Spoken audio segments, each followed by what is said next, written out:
uma das coisas que nos chocou foi eles dizerem que o maior causador do facto de haver espécies de crocodilo e jacaré em vias de extinção era a caça furtiva, e a caça furtiva estava ligada ao alto valor da pele destes animais. Foi muito trabalho. Ouvir muitos nãos, falar com muitos investidores. Sabes, que era aquilo que nos frustrava mais, era falar com o investidor, vês que ele percebe a ideia, que ele tem o network que te falta e depois no final, too early. No nosso caso, a nossa visão é que a propriedade intelectual é uma coisa que nos enfraquece. Ok. Porquê? Porque eu não tenho condições de ir ao meu concorrente e ver se ele está a usar o meu processo ou não. Não podes bater à porta de uma empresa e dizer assim, quero ver o teu processo. Há dois tipos de investidor. Há aqueles que consideram a propriedade intelectual chave para investir, não tens propriedade intelectual, não invisto. E há aqueles que já começam a perceber que realmente a propriedade intelectual numa startup pode ser a morte da startup. As estimativas que nós temos depois de ter o scale-up validado é que custa à volta dos 800 euros o metro quadrado, que é significativamente menor do que custa hoje. Hoje uma pele de crocodilo, um metro quadrado anda nos 1.500 euros. Pode ir até aos 3, 5 mil, se for mesmo premium.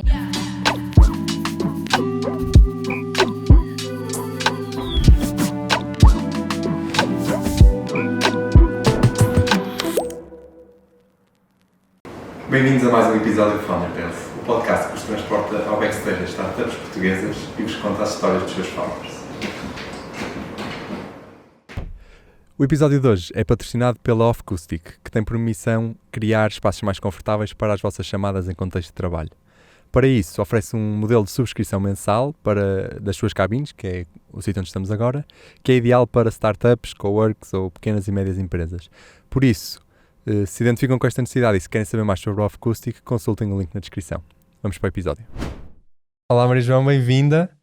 Obrigado por teres aceitado o convite. Nós estávamos agora a falar, mesmo antes de começarmos a gravar, que nós participámos na mesma edição da Escola de Startups. Verdade. E estavas a dizer que conheceste aí, ou por causa da Escola de Startups, é que conheceste a Rita. Por causa da UPTEC. Não, por causa da UPTEC, sim. Eu já conheci a Rita posteriormente a isso. Num dos pitches que eu fiz, dos muitos pitches que eu fiz na UPTEC, eu acho que foi num UPTEC Non-Stop, que é um pitch que eles fazem, onde todas as empresas as startups que eles têm incubadas fazem um pitch de 3 minutos ou 2 minutos. É tipo um pitch day. É. Mas mesmo empresas que já estão lá há muito tempo? Todas as empresas se podem inscrever para fazer. É sob inscrição, claro, eles não obrigam ninguém a ir. Ok. Mas claro que o maior interesse é para empresas que estão à procura de financiamento, certo. E foi aí que a Rita me conheceu e depois me contactou. Sim. Mas por causa de... Porque gostou da ideia, não é? E queria saber mais, e eu estava-vos a contar que o engraçado foi que quando eu eu já a conheci pessoalmente, mas primeiro falávamos em calls, não é? Videochamada, e a primeira coisa que ela me disse foi, olha, é assim, eu gostei muito da tua ideia, mas o pitch, fraquinho. Olha, tenho aqui nas minhas notas, eu dei-te 5 em 10, e eu fiquei, 5 em 10? Como é possível? Eu achar que estava com o pitch trabalhadinho. Feito. E pronto, e foi assim uma lufada de ar fresco, porque é preciso aceitar, como é óbvio, a crítica, então vinda de um investidor, melhor ainda, não é? Ou de um possível futuro investidor, melhor ainda. E retrabalhámos o pitch, já apresentei um pitch depois na Web Summit, depois das correções, não é correções, que ela me fez correções, mas dos pontos que ela sublinhou que não estavam que ela não tinha percebido bem e tal, estava assim confuso, e na Web Summit foi super, não vou dizer aclamado, mas causou impacto, correu bem. Sim, eu estava a mencionar a Rita porque, para quem não sabe, ou seja, a forma como tu vieste aqui para o podcast foi, nós publicámos fizemos um post no LinkedIn, rap do ano. Fazer um rap do ano de 2023 e a Rita foi comentar a dizer, inadmissível a ser a única mulher convidada no ano de 2023, tomem aqui e identificou 5 ou 6 empreendedoras. Sim. E há mais, eu disse. Sim. Portanto, felizmente há mais. Sim. Então temos de agradecer à Rita. Exato, obrigada Rita, para aqui e para ali. E pronto, mas então fundaste a Corium. O que é Corium? A Corium Biotech é uma startup que se dedica à bioprodução de couro de animais exóticos em laboratório, a partir das células destes animais.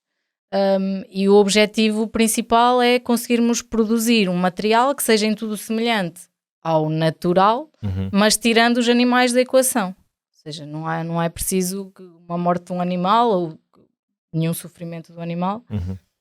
E por isso é que o nosso foco é o couro de animais exóticos, crocodilo, jacaré, ou seja, todo aquele conjunto de animais que hoje em dia está a ser criado para abastecer a indústria da moda e não a cadeia alimentar, como acontece com as vacas.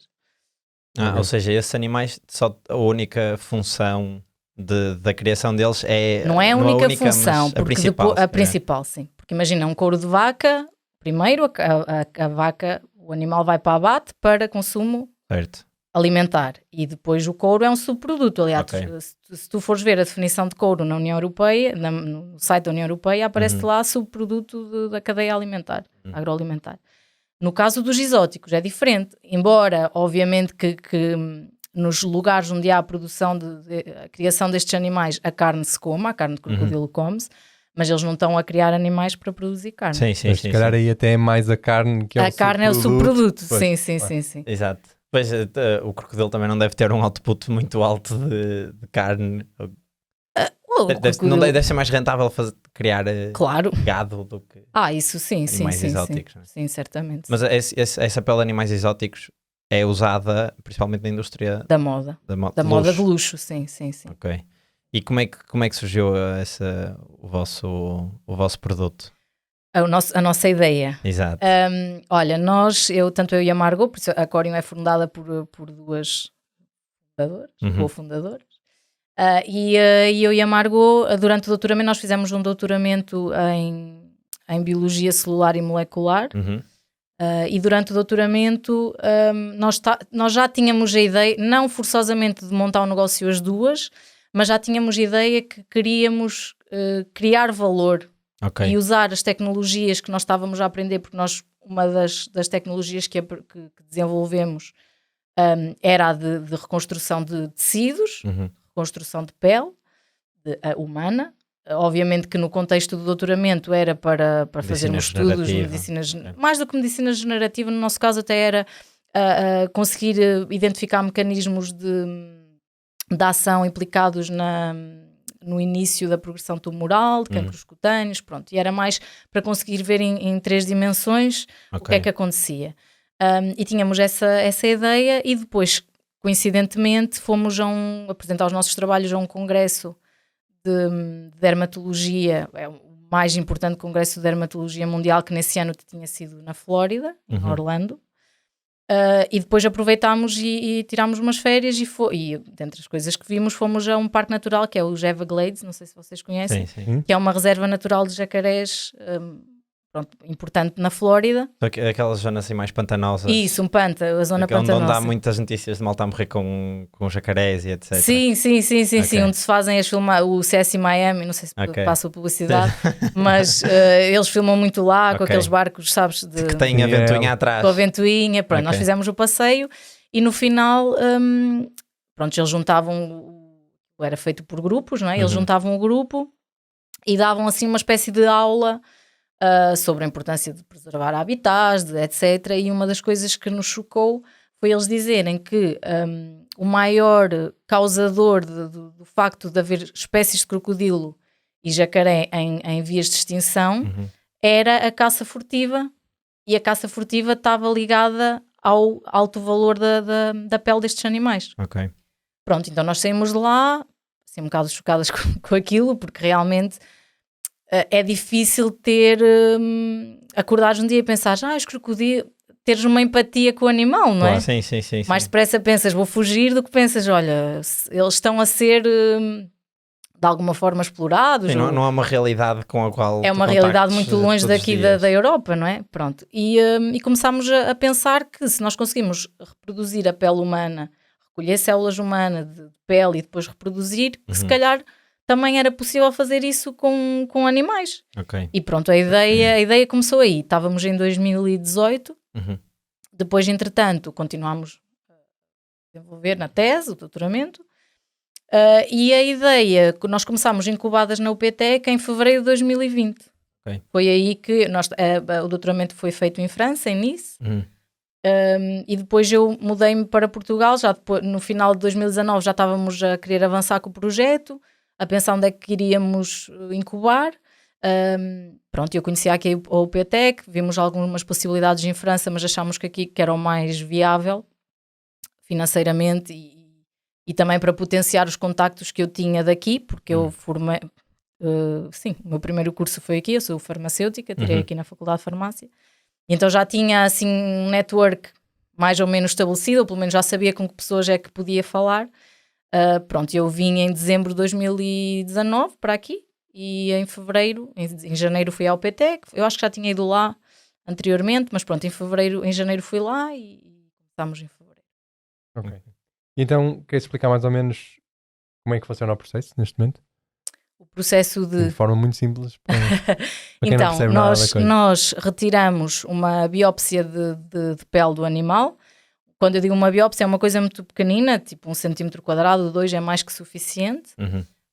Isto faz-se 99% das vezes em cadáveres. Se nós temos uma rede de parceiros, zoos, clínicas veterinárias que atendem maioritariamente exóticos, portanto temos parcerias que nos permitem chegar ao animal, tem que ser feito com alguma rapidez, chegar ao animal quando o animal acaba de morrer, recolhemos a pele e depois trazemos essa pele connosco para o laboratório, conseguimos a partir dessa pele que ainda está viável a extrair as células das diferentes camadas e depois de as cultivar e delas se começarem a dividir, nós reconstruímos a pele a partir das células em laboratório e depois transformámos-las, ou seja, trabalhamos o processo da curtimenta para que elas transformem-se em couro. Ok, isso assim parece simples. Qual é que é o segredo da coisa aí? O segredo são muitos, não é? São Mas muitos. qual é que é o passo mais importante aí nesse processo todo? O passo mais importante é o conseguirmos estruturar a pele de forma a que ela consiga ter as mesmas características mecânicas que uma pele real, natural. E então, com que frequência é que vocês têm que fazer as recolhas das amostras Nós iniciais? só fazemos recolha uma vez, quer dizer, se bem sucedida, porque nem sempre se consegue. Claro. Também não é ir buscar uma pele e da primeira tiram células. Plantar e cresce. De alguma pele não se consegue. Mas a partir do momento em que eu tenho células desse animal a serem cultivadas no laboratório, eu não preciso de voltar ao animal. Ou seja, as células estão a dividir eternamente. E nós neste momento estamos a criar um banco de células do maior número de animais possível, não só répteis, porque entretanto começámos já a perceber que de facto há uma falha muito grande no tipo de espécies que existem disponíveis para investigação. E achamos que de facto ter um banco de animais que podem ir desde a vaca à ovelha, que não necessariamente nos sirvam o propósito do couro, mas podem ser interessantes para alavancar outras áreas de investigação, como a medicina regenerativa, por exemplo. Bem, faz sentido. Mas então vocês no doutoramento ainda não tinham trabalhado com células de animais? Só humanas, sim. E a ideia surgiu, mas vocês já tinham testado em laboratório a viabilidade de... Foi tudo feito já aqui no Porto, porque nós lá não tínhamos como ir buscar, só se matássemos um animal, não tínhamos as certificações, não tínhamos nada, por isso isto foi tudo baseado no princípio de que as células são iguais, não são assim tão iguais, depois percebemos que não eram assim tão iguais, não é? E que havia muitas condições de cultura que tiveram que ser optimizadas, mas que basicamente era possível de se fazer. Pronto, mas só começámos aqui, as recolhas começaram a ser feitas aqui. Ou seja, vocês desde que então entraram na UPTEC, foi se calhar o primeiro passo a partir do momento em que se estabeleceram, foi como se estivessem no zero, vocês entraram na UPTEC com uma ideia, basicamente. Sim. E começaram a fazer a investigação, o R&D, eu nem sei se, nessa altura. Nós praticamente nós depois fomos investidas pela Portugal Ventures, não é? Vamos falar de certeza. E eu nem sei se quando eles nos deram o ok, nós se calhar já tínhamos uma linha celular, mas ainda era muito também só ideia, ainda estávamos muito... Não tínhamos, não. Mas a minha pergunta é, aqui surgem-me duas perguntas, uma se calhar é mais pessoal e se calhar é mais rápida, que é, quando entraste, tu disseste que estavas no doutoramento e querias criar valor. Quando entraste no doutoramento já ias com essa ideia ou foi durante o doutoramento pensaste, pá, não quero academia, quero... Eu entrei no doutoramento porque eu queria ir para o mundo corporativo. Ok. Ou seja, eu tenho... Não é o caminho mais... Era nas seguintes circunstâncias. Eu depois de tirar um mestrado em Ciências Farmacêuticas, eu fui para Paris fazer um mestrado em produtos cosméticos. Ok. E isso abriu-me portas à indústria cosmética e eu trabalhei na Chanel, na parte da propriedade intelectual e depois trabalhei na L'Oréal, na parte mais de investigação fundamental. Okay. E eu comecei a perceber que se eu almejava um dia chegar a um cargo de direção de um departamento que me interessasse, que na altura ainda ponderava a propriedade intelectual, mas pensava mais num departamento de ID, num departamento de inovação, eu precisava de um doutoramento. Ok, era requisito daquelas quer dizer, não era gigantes. requisito, ou seja, a Chanel não chegou ao pé de mim e disse assim, olha, ou tens um doutoramento, mas eu via que toda a gente que estava em cargos de direção tinha doutoramentos. Aliás, a minha chefe de departamento na Chanel, diretora, fez um percurso muito semelhante ao meu, farmacêutica, depois fez um mestrado, ela não foi em produtos cosméticos, mas foi em produtos farma, mas dermatológicos. E depois entrou na Chanel e depois, entretanto, fez uma pós-graduação em propriedade intelectual, mas na L'Oréal igual, ou seja, eu comecei a perceber que havia ali um padrão. Se eu queria voltar para ali e se era para fazer naquele momento, não é? Sim. E pensei, pronto, vai ser, por isso nem era com ideia de academia, nem era com ideia de criar negócio. Ok, pronto, isso era assim a pergunta mais pessoal. A outra pergunta que me ocorreu foi: então vocês começaram na UPTEC, ou seja, acabaste o doutoramento, começaste na UPTEC com uma ideia, sabias que havia alguma viabilidade daquilo funcionar, mas não tinhas 100% de certeza. Sim. Como é que vocês sustentaram os primeiros custos de fazer essa investigação em biotech, que não é eu acho que não deve ser uma coisa muito barata, os reagentes são muito caros, nós só começámos a trabalhar, por isso é que eu estava na dúvida, mas não, nós só começámos a fazer trabalho laboratorial depois do primeiro investimento. Ok. Nós estávamos incubadas enquanto ideia, tivemos enquanto ideia a partir de fevereiro de 2020 e depois a empresa foi constituída em agosto de 20 também, depois de recebermos o ok que íamos ter um early stage investment. E só começámos a trabalhar já em 21, quando efetivamente assinámos os contratos. E conseguiram também montar o laboratório? Não sei na se tinham altura acesso a isso. alugávamos, conseguimos alugar um espaço, sim. Ok. Então qual é que era o foco até lá? Até começarem a fazer trabalho laboratorial, o que é que faziam? Ora bem, quando chegámos lá em fevereiro, ou melhor, na altura a Margot ainda está, ou seja, eu sou a única, agora já estamos 2 membros da equipa aqui e outros 2 continuam em França, mas quando começámos éramos 2, eu estava cá e ela estava lá. Porquê? Porque ela depois do doutoramento começou num mestrado de gestão em biotech, que nós achámos que fazia sentido, não fazia sentido ela estar a vir para aqui e estarmos, ainda por cima depois começou o Covid, mas mesmo antes do Covid já estávamos a cogitar que íamos precisar de alguém que tivesse esse knowledge que nós não tínhamos, e ela então mudou-se para Lyon, foi fazer essa especialização, e eu estava aqui full time, então aqui a ideia era, vamos estruturar, entramos na escola de startups, vamos tentar fazer estudo de mercado, perceber os concorrentes, estávamos a zero, ou seja, tínhamos uma ideia, mas a zero sobre aquilo que existia, concorrência, players, zero. Por isso os primeiros meses foram muito nisso, muito trabalho de computador e de pesquisa. Depois entramos na escola de startups, entramos no Climate Launchpad, que é um acelerador de ideias de negócio green da União Europeia, e ganhámos a final nacional nesse ano, e aí começámos a estruturar o modelo de negócio, a estruturar o pitch, por isso a Rita achava que aquele pitch não era bom o suficiente, era um em 10. Pronto, começámos a perceber a importância de storytelling, etc. Pronto, tudo isso. Claro. Ao mesmo tempo surgiu a Call Innovid, que foi a primeira edição, foi naquela que nós concorremos, da Portugal Ventures. Foi uma call que foi feita em contexto de pandemia, quando os business angels começaram-se a retrair ao investimento e houve necessidade da parte da Portugal Ventures de certa forma colmatar isso. Claro. e lançaram esta call, que eram 100 mil euros. Pronto. Depois fomos passando os processos de seleção e em julho, creio que foi em julho, tivemos a resposta de que íamos ser investidos. Pronto, e depois o resto do tempo foi contratos. Essa é a burocracia. Eu tinha aqui uma pergunta que era o que é que vocês fizeram com esse dinheiro do investimento. Entretanto está esclarecido, deve ter ido maioritariamente para a parte de trabalho laboratorial. Sim. A pergunta, vou reformular essa pergunta, que é, então, durante todo esse período, até vocês levantarem o investimento da Portugal Ventures, não havia dinheiro, não é? Estavas a trabalhar o tempo inteiro. Havia dinheiro de uma coisa que aqui em Portugal não existe, mas que devia existir, que é o desemprego para alunos de doutoramento. Por isso, em França, um aluno de doutoramento, não existem bolsas de doutoramento nem bolsas de mestrado.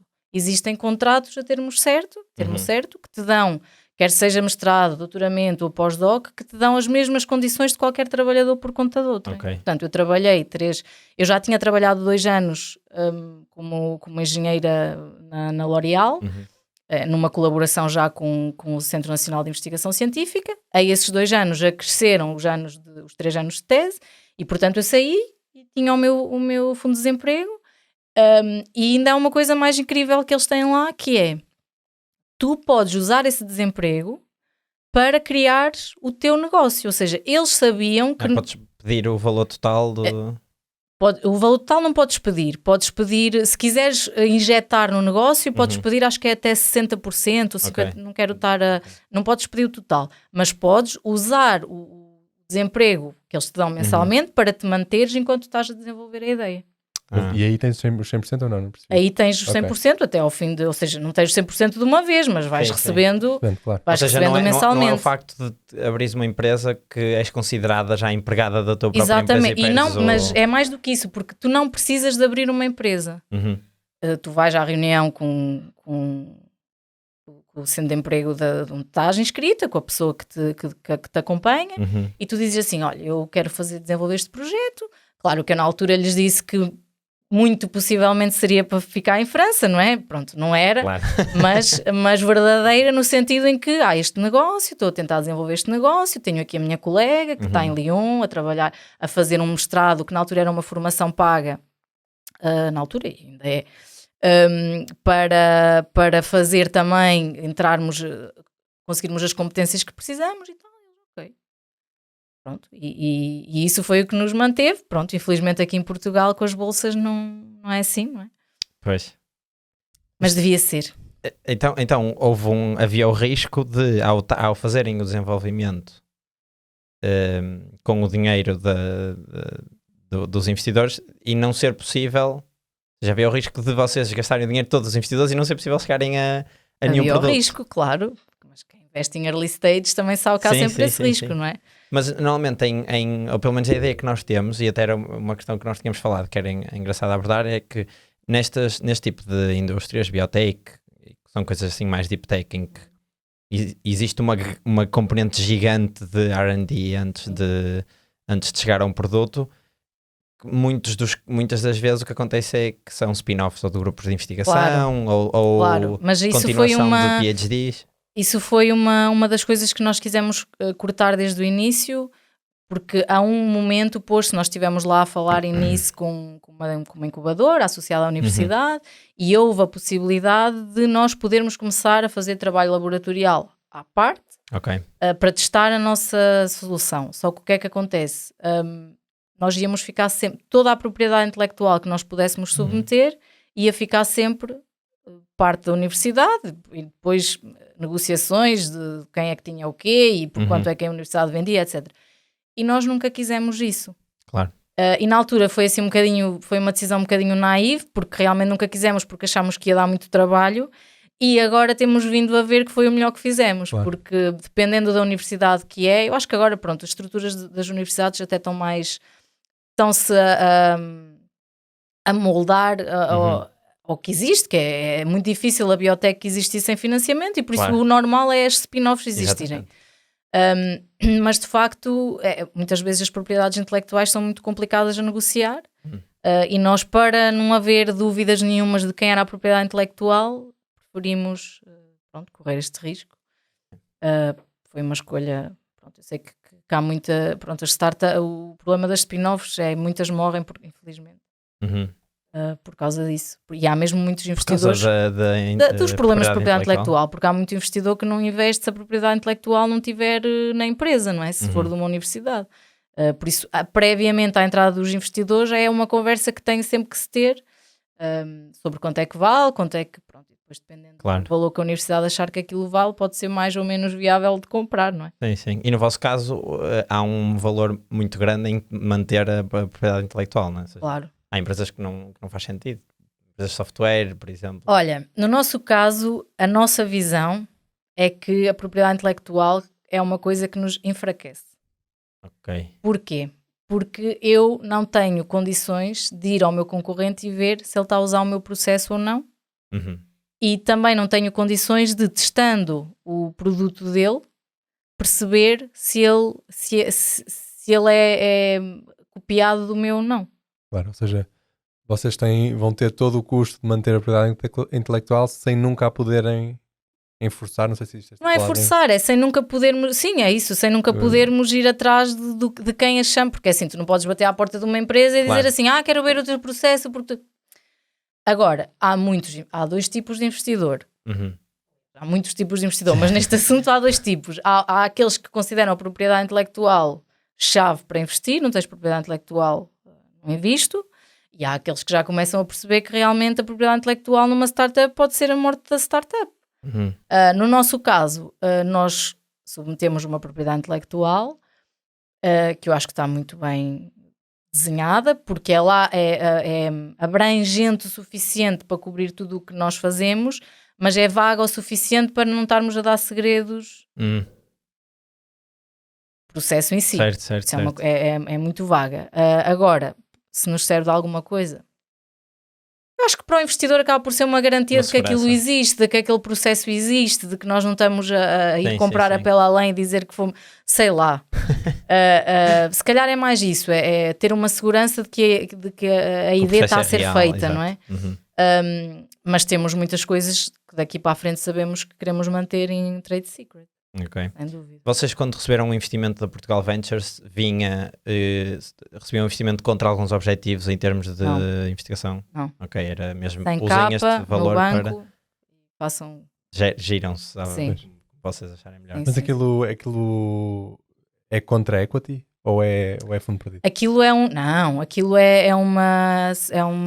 Agora só me está a falhar em português, é uma convertible note, uma safe, mas com condições muito softs, ou seja, eles têm 20% na conversão na próxima ronda que seja de equity. Seja ela quando for. Seja ela quando for. Agora eu acho que agora as novas que já têm um limite temporal, creio eu. Ou um limite temporal ou um cap. Okay. A nossa nem sequer tinha cap. Vocês levantam, quando vocês levantarem, nós convertemos com 20% de desconto.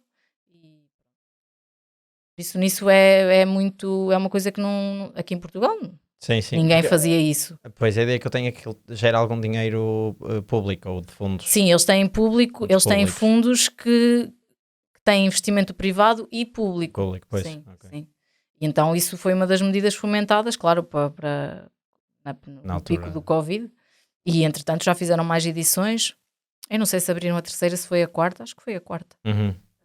Pronto, tem resultado muito bem, porque de facto era um mecanismo que faltava muito aqui em Portugal, exatamente para tentar estimular a que haja empresas que não sejam spin-offs.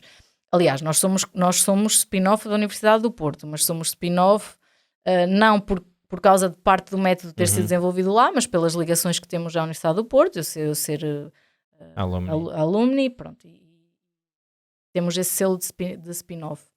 Mas a propriedade intelectual está do nosso lado. Esse formato de investimento, se calhar no vosso caso até foi uma vantagem, para além dos fatores que mencionaste, porque deve haver muito menos pressão da parte dos investidores para vocês trabalharem no negócio em si, não é? Ou seja, vocês podem estar 100% focados na tecnologia. Sim. Não, eles têm duas coisas ótimas. Primeiro é isso. Nós fazíamos reuniões trimestrais, tínhamos de facto um acompanhante, gestor, mentor na incubadora, por isso são projetos que só podem ser feitos submetidos pela incubadora, nós não podíamos individualmente, e depois temos alguém lá a gerir o processo do lado da incubadora. E fazíamos reuniões trimestrais, mas nunca na ótica de vamos lá arranjar com investimento. Aliás, nós ainda estamos agora a fechar a primeira ronda após essa ronda, por isso zero pressão e pronto, e obviamente que te dá um network diferente e dá-te E um selo de confiança, não é? Exato. Depois, entretanto, pronto, foram surgindo outras oportunidades de participar em projetos, em programas e etc. E obviamente que o facto da Portugal Ventures já ter entrado com 100k assegura de que aquilo passa um crivo, não é? Claro. E em que fase é que vocês estão agora? E falaste que estão a fechar uma ronda, para que é que vai servir esta primeira ronda? Olha, nós temos os protótipos já desenvolvidos, diferentes protótipos com diferentes características, e agora esta ronda ela vai ser fechada com o objetivo de nos próximos 18 meses conseguirmos trabalhar no scale-up, maioritariamente. Ok, ou seja, passar do laboratório para a fábrica. Conseguirmos chegar a um piloto em que daqui a 18 meses temos entre 20 a 50 metros quadrados do nosso couro. Portanto, o dinheiro vai todo para a ID, para scale-up. Uhum. E contam no fim destes 8 meses ter um cliente ou uma coisa qualquer? Esse piloto que estás a falar?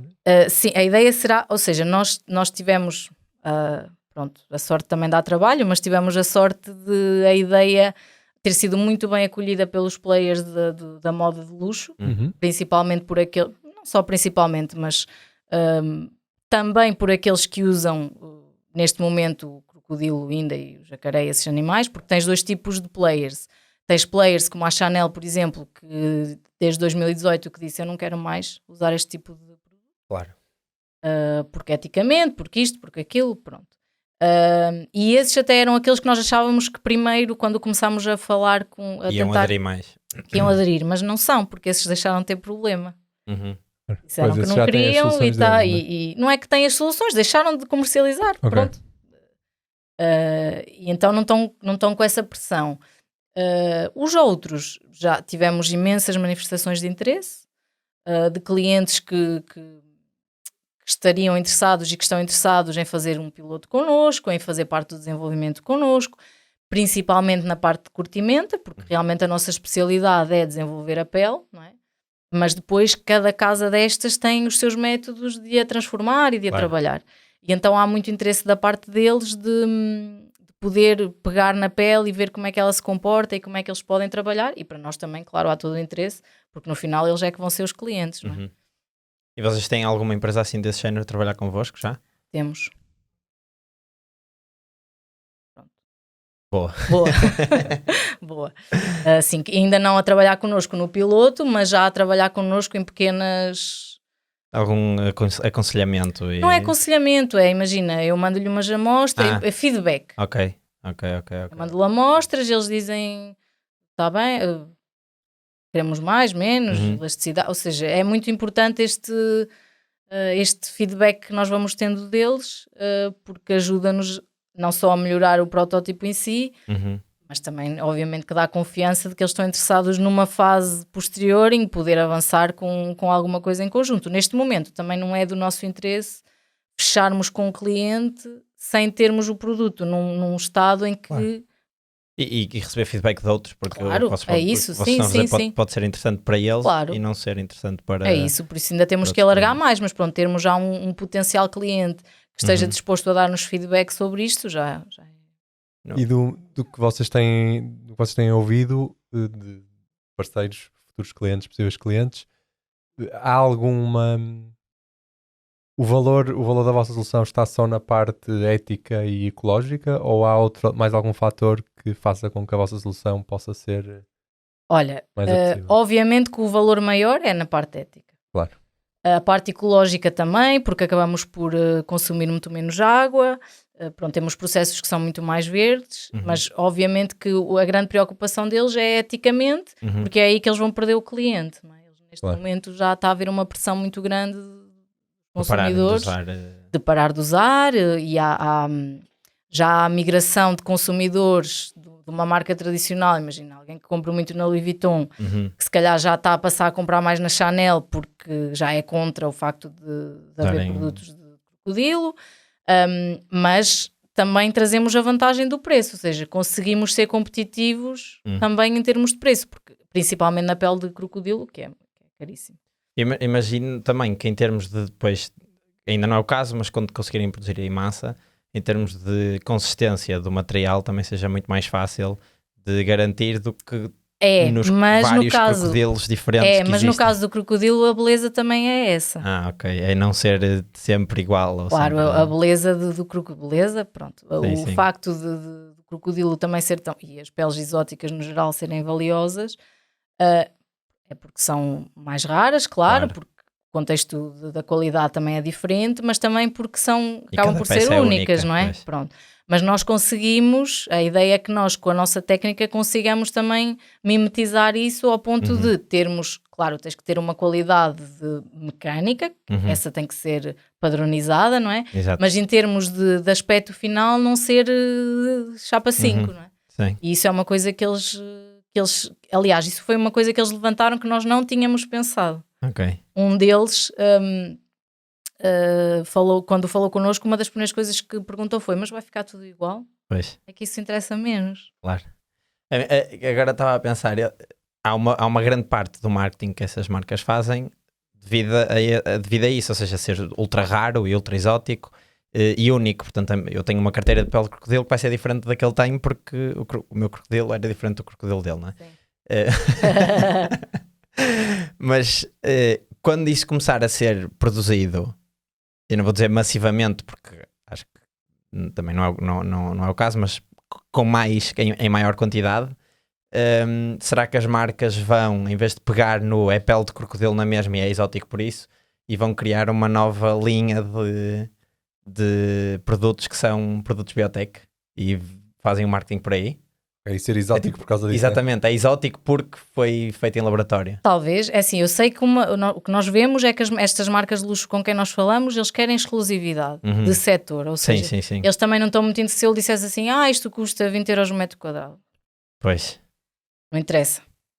Pelo menos para já não interessa, porque eles querem, eles querem dar eles estão preocupados com a alternativa, mas eles querem que seja uma alternativa que vá ao encontro daquilo que o cliente quer, que é a exclusividade, não é estar a comprar um saco à Chanel e depois ver o mesmo material na Zara, não é? Sim. Faço a publicidade, mas é isso, ou seja, há aqui um conjunto de valores que eles querem manter, que neste momento nós podemos dar, porque obviamente que isto vai ser um produto premium, não é?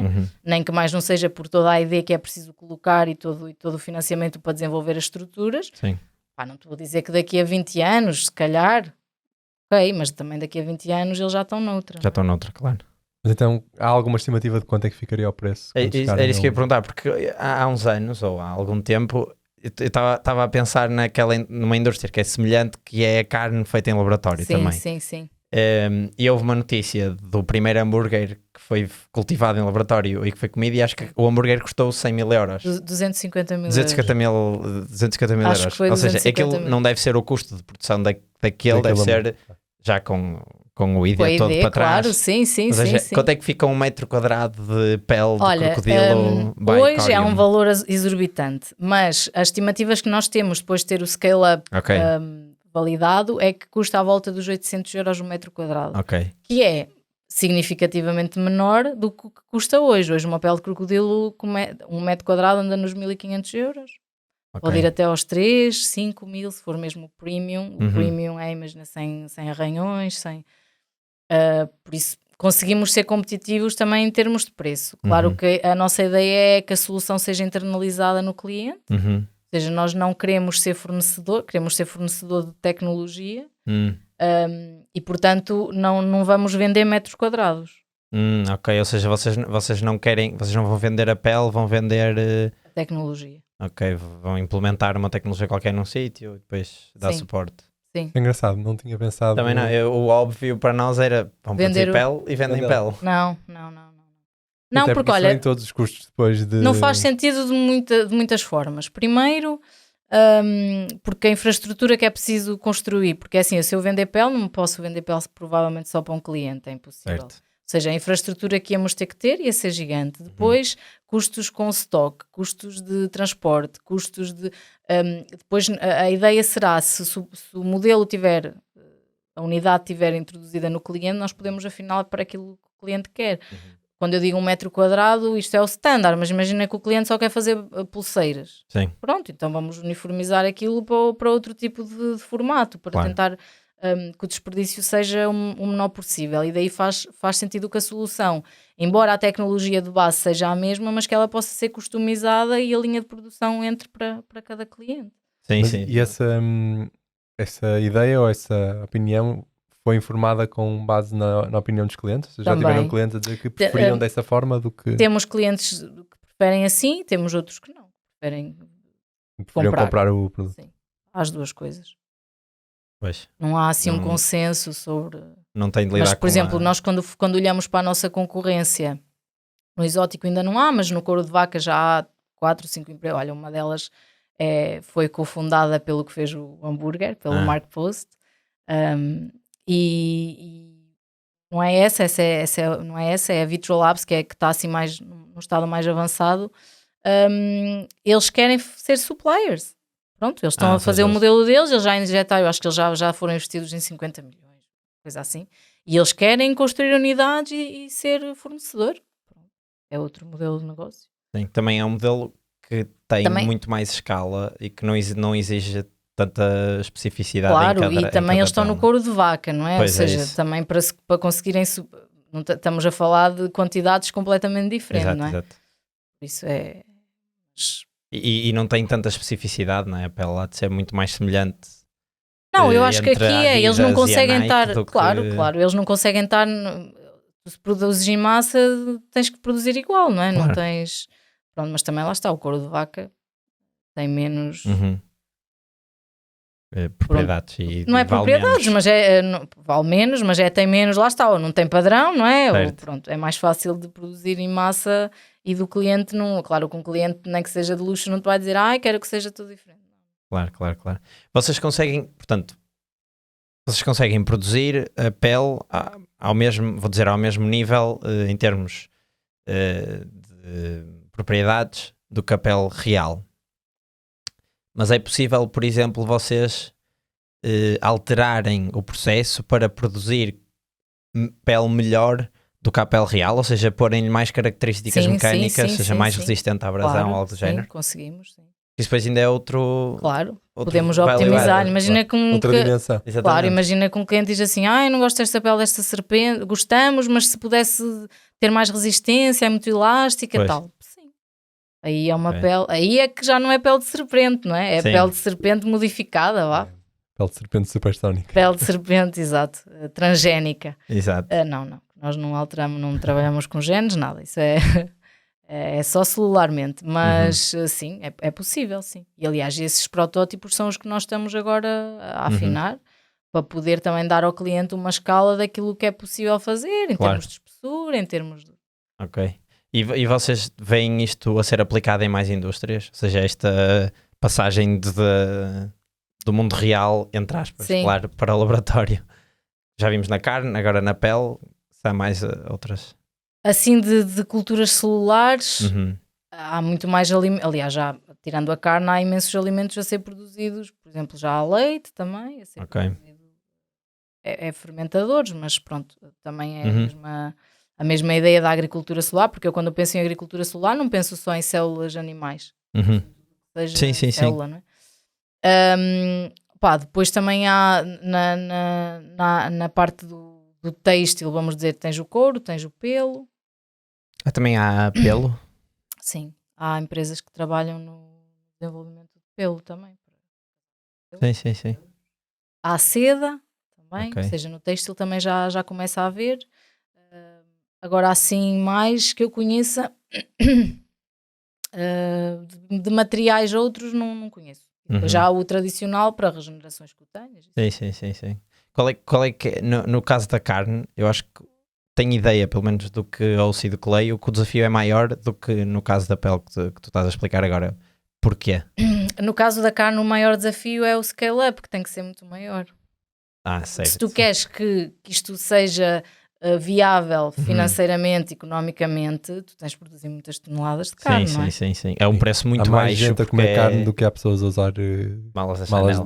malas de Claro, Chanel. e além disso... E daí as pessoas que usam as malas da Chanel estão dispostas a pagar muito mais pela mala do que as pessoas que compram. Sim, mas aí a questão não é o valor, é a Carne escala, picada. não é? Tens de fazer muito menos. Acho Sim, que tens de produzir muito menos porque cada peça vale muito mais. Sim, mas se tu estivesses disposto a pagar 100 euros o quilo por aquela carne, mas não estás, porque a carne Pois? ainda não é melhor do que a carne Ok. normal e não te vale isso, enquanto que É isso mesmo. no luxo Ou seja, estás Já, disposto. Então, fazer isso. há 2 problemas grandes. Uhum, Aliás, há 3 problemas grandes. Primeiro, price parity. ok. Obviamente que estamos estamos com 2 curvas desencontradas, não é? Porque, por um lado, o consumo de carne, ao diminuir e ao o efetivo começar a diminuir, o preço vai disparar. Exato. E claro que com os anos esta tecnologia também vai começar a ficar mais barata, mas o investimento tem que se pagar. Claro. Mas a maior dificuldade é o scale-up e preço e consciencializar o consumidor. Sim. Também é muito mais fácil dizer, olha, tens aqui este produto high-tech para vestir, para usar mala, tal, para vestir Do um casaco. que ingeri-lo. Claro. Pois. Mas em termos biológicos é mais desafiante fazer carne, ou seja, em termos de processo biotech, é mais desafiante fazer carne do que pele? Eu acho que é mais desafiante fazer pele. A sério? Sim, porque a estrutura da pele, Uhum, para dar aquelas características, a estrutura microscópica tem que estar lá. uhum. E tu na carne, imagina, o Mark Post, quando fez o hambúrguer, Era é um carne hambúrguer, picada, não é?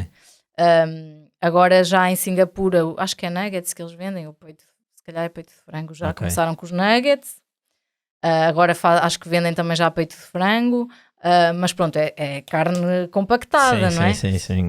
Não tem agora- não tem que ter a forma nem a... Claro, a estrutura não é, acho eu, não é tão importante. Claro que é Uhum. importante muito ao olho, não é? E eu acho que eles têm outras challenges que são, imagina, eles têm que misturar a célula de gordura com a célula de músculo, porque a carne tem que saber bem, mas também tem que, ao trincares, tu Uhum. tens que reconhecer aquilo, não é? Sim. Pronto, então a nível sensorial eu acho que é mais complicado. A nível de estrutura em si, acho que a pele é mais desafiante. Ok. E já que estamos a falar de dificuldades, até agora era na indústria, não é? Quais são as maiores dificuldades neste momento da empresa? A maior dificuldade é levantar capital. É a dificuldade de toda a gente, está muito difícil. E principalmente nesta altura, não é? Claro, nesta altura está caótico. Nós já falamos. Nós estamos a fechar a ronda, mas foi muito trabalho. Ouvir muitos nãos, falar com muitos investidores. Sabes que era aquilo que nos frustrava mais, era falar com o investidor, vês que ele percebe a ideia, Uhum. que ele tem o network que te falta e depois no final, too early.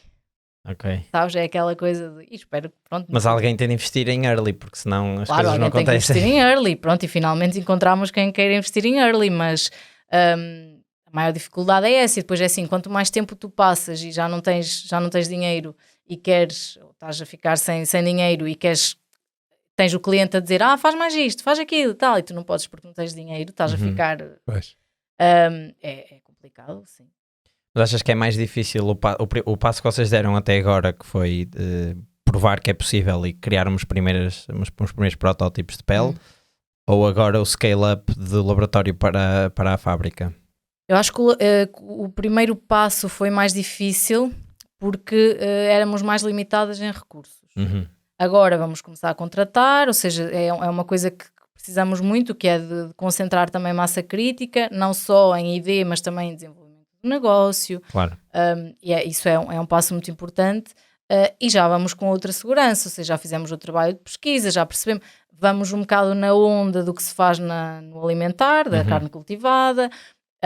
Entretanto, já houve imensas startups que foram criadas que desenvolvem meios de cultura optimizados, que desenvolvem bioreatores optimizados e, portanto, nós vamos assim um bocadinho buscar a inovação que já existe e adaptá-la. Por isso, eu acredito que não vai ser tão complicado ou tão desafiador, ou ter os seus desafios, claro, mas...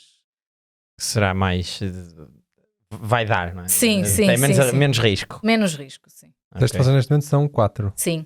Ok.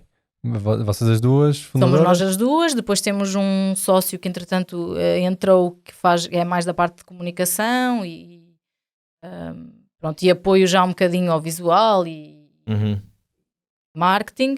E agora temos uma aluna de doutoramento que tem mostrado também bioengenharia e que nos está a apoiar, por isso eu sou orientadora dela e ela está a fazer um doutoramento no ICBAS, mas que também já nos começa a apoiar Sempre a crescer. Sim. É curioso, tu agora tens uma estudante de doutoramento, mas na altura, quando acabaste o doutoramento, não quiseste ficar em França. Não era uma opção ficarem em França, mesmo que separados da universidade, ou seja, não serem uma spin-off, mas ficarem em França. Sim, foi uma opção. Na altura não aconteceu porque os preços da incubação eram... Ok. Então, aqueles sítios que nós vimos que correspondiam àquilo que a UPTEC faz aqui, eram 5 vezes, 10 vezes o preço da UPTEC. Mas em termos de indústria, é mais forte, a indústria do luxo é mais forte lá, claro, não há dúvida. Sim. Mas esta indústria de biotecnologia é mais forte em França e onde vocês estavam do que aqui em Portugal?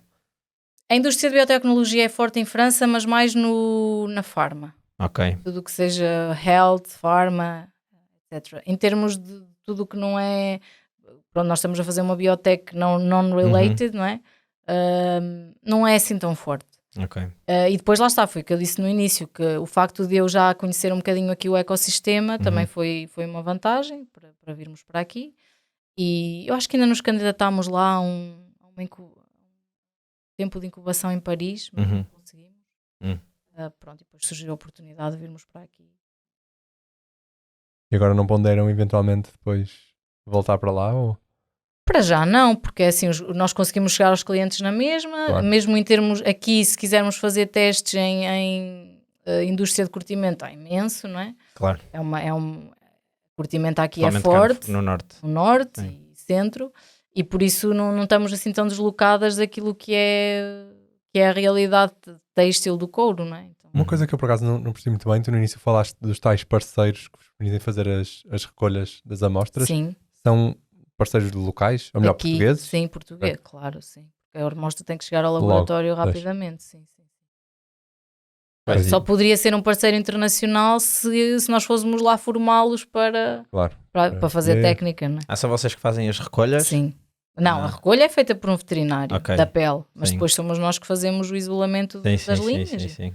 Então cá em Portugal isso é maioritariamente jardins zoológicos mesmo, não é? E jardins zoológicos, centros de veterinários, de exóticos, já cada vez mais. Nós não temos, por exemplo, crocodilos selvagens cá. Não, claro, o crocodilo é uma das células que nós ainda não temos, porque aí dependemos do... Pois, eu estava focado nos crocodilos, claro, vocês têm cobras, têm uma claro, série o crocodilo, o problema é que, pronto, nós estamos em cima dos que existem, mas uma das coisas que nós temos muito claras é que não vamos fazer nenhum mal ao crocodilo, adormecer o crocodilo para tirar amostra nenhuma. Para que tudo seja clean e que não haja nenhum aproveitamento do animal, tem que ser feito pós-mortem, ou em caso de cirurgia, se o animal precisar de uma cirurgia por qualquer motivo, já tira-se um pedacinho que o veterinário considere, raríssimo, não é? Depois os crocodilos têm uma média de vida de 70 anos, por isso. Ou seja, nenhum crocodilo ainda no zoo de Lisboa ou da Maia morreu. Não, e há também no Algarve. Não, mas uma das coisas que vamos agora tentar implementar, temos mesmo, é ir a conseguir parcerias em países que tenham, onde eles sejam endémicos, e ir lá, temos que ir lá. Claro. Ok, engraçado. Esta pergunta de França e Portugal até vem um bocadinho a propósito do tema que tem-se falado aí dos jovens estarem a emigrar do país. Eu não sei se entrarei nesses, porque eu já nem sei em que ano saí, em 2010, eu acho que eles só contam de 2011, não é? Não sei, não li só os capítulos. Mas é engraçado vocês voltarem para... A Margot é francesa, por isso ela saiu, vai sair, porque ela para já ainda está lá. Exato. Mas já ponderamos que agora na próxima fase ela começa a integrar mais a equipa aqui, talvez acabe por se mudar para aqui, mas sim. Então a única, até agora há bem pouco tempo, a única força laboratorial que tinham era só. Sim. Ok. Sim. E o que nós fazíamos com ela, pronto, o João, que é da parte da comunicação, não nos podia ajudar. Claro, não tem. Mas com a Margot o que nós fazíamos era, discutíamos protocolos, também acabamos por ter um background muito semelhante, e então em termos manuais, aquilo que ela consegue fazer é o que eu consigo fazer. Não havia necessidade de estarem 2 pessoas aqui a tempo inteiro a fazer o mesmo. Ou seja, não havia muito a paralisar em termos de... Não. E então o que nós fazíamos e fazemos, ainda antes de vir para aqui estive a reunir com ela por causa de um problema lá no laboratório, é bater bolas faz isto, faz aquilo, faz outro, vou procurar este protocolo, pronto. Isso é sempre feito maioritariamente em conjunto, mas depois eu é que sou as mãos. a mão. Exatamente. Então o dia-a-dia dela acaba por ser...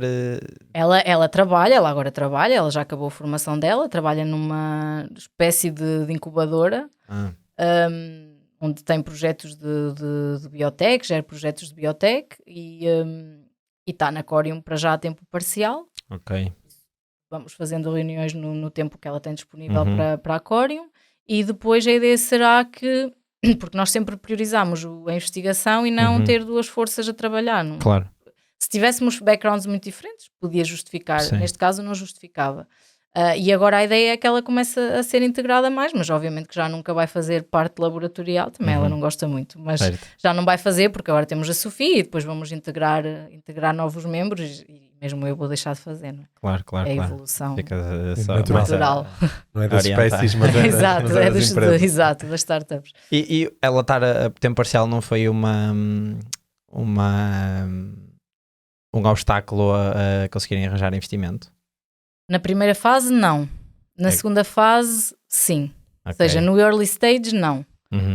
Agora na seed, sim, da parte de alguns investidores, mas que também nós considerávamos que não eram os certos, porque se tu não percebes que 2 pessoas com o mesmo background estarem a 100% é estar a desviar o orçamento, claro.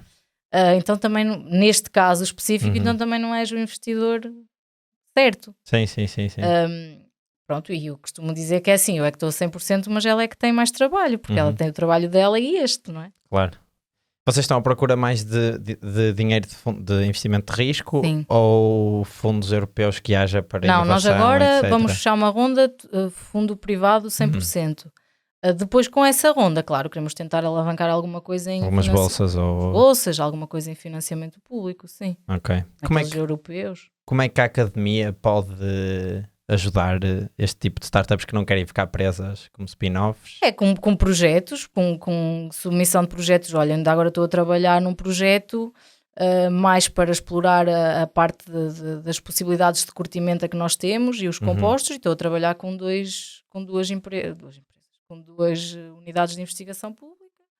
Temos imensas parcerias, temos parceria com diferentes universidades e grupos de trabalho, e portanto em cada uma temos que nos ajustar a vamos fazer uma prestação de serviços ou vamos fazer um projeto e nós ficamos com a exploração comercial, se for alguma coisa que não seja crítica para nós no desenvolvimento, isso é sempre possível fazer. Eu acho que também depende um bocadinho da instituição e da equipa, não é? Porque há equipas de investigação que estão focadas 100% na investigação e outras, fundamental, e outras que estão mais abertas e este tipo de programas que existem, quer europeu, quer mesmo nacionais, as corporações, a ANI lança muita coisa nesse sentido, que acabam por favorecer estas trocas e acho que funciona bem. A única coisa que para mim, a meu ver, não funciona é os contratos dos recursos humanos. Que deviam ser, ou seja, os recursos humanos que são alocados são sempre em formato bolsa.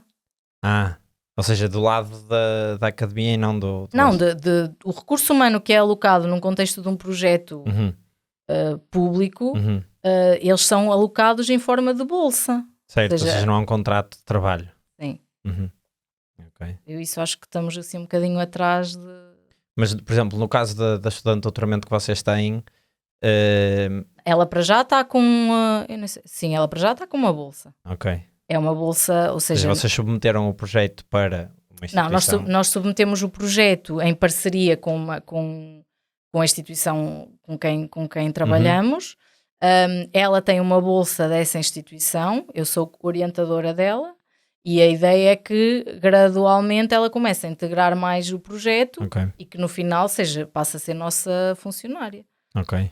Agora, já existem, nós na altura não candidatámos porque ainda não estávamos preparados, mas talvez nos candidatemos agora às bolsas, agora há umas bolsas de doutoramento e ambiente empresarial, que talvez seja possível agora candidatar no próximo ano, pronto, mas eu não sou muito por causa do que vos disse. Sim. O facto de ser bolsa acho que e não contrato. Não faz sentido nenhum. Claro. Quer dizer, se uma pessoa está a fazer descontos como outra, ou deveria estar, não é? Uhum. Claro que entra mais dinheiro ao fim do mês se não tiveres que fazer os descontos, mas depois no final estás desamparado, não é? Eu tive imensos colegas que fizeram doutoramento ao mesmo tempo que eu e estavam a escrever a tese e estavam preocupados, aqui em Portugal, não é? E estavam preocupados porque passado um mês acabava o dinheiro e é de um momento para o outro, não é? Não tens apoio nenhum. Sim. E isso é muito complicado de gerir, principalmente porque o doutoramento já é feito por alguém que já tem alguma experiência, não é? Já fez um mestrado, já teve 3 anos naquilo ou 4 anos naquilo e os anos começam a passar e as pessoas também querem ter uma estabilidade, não é? Sim, claro. É um dos graus académicos mais altos, devia ter mais reconhecimento. Não, eu acho que só fazerem contratos, se calhar tinham que fazer menos, certo? Para alocarem as mesmas verbas, mas pelo menos as pessoas que estavam a ser pagas por um contrato que é o que estão a fazer. Claro que tu me dizes-me assim, mas o meu bolsa de doutoramento estás a aprender. Estás aí, não estás, não é? Estás a aprender no início, depois já não estás a aprender, estás a trabalhar para um... Estás a criar, não é? Pronto, isso vamos ver. Pode ser que um dia mais tarde que eles adotem este método. Não sei por acaso em Espanha como é que é, só conheço o modelo francês. É uma área em que falta mão de obra qualificada ou é o contrário, em que falta trabalho para a mão de obra qualificada que eu acho existe? Que aqui em Portugal falta trabalho. Ok. Há muitos, conheço muitos casos de alunos que completaram aqui o doutoramento e depois tiveram que ir. Imigrar. Mas também porquê? Porque falta trabalho e o que há, não há assim tantas biotecas aqui, não é? E lá está, depois o trabalho que há é muito precário, é estas bolsas, Claro, sim.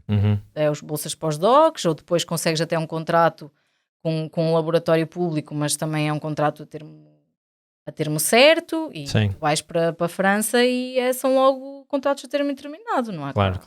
Sejam um tempo de experiência, mas então aí acho que está a haver muita migração, mesmo após os doutoramentos está a haver muita migração de portugueses qualificados, quem estuda aqui e faça o doutoramento aqui, qualificados que saem porque querem alguma estabilidade, não é?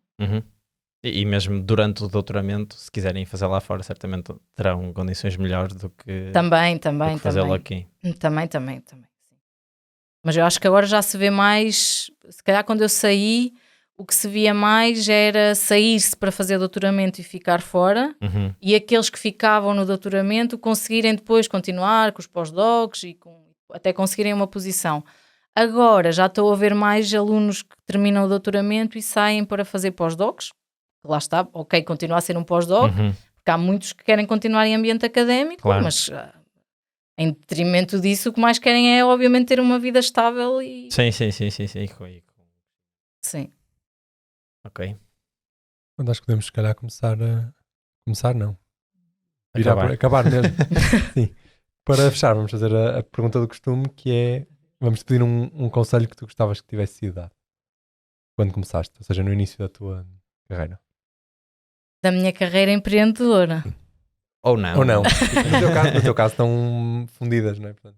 Não estão assim tão fundidas, que ainda fiz muita coisa antes de começar a Cório, não é?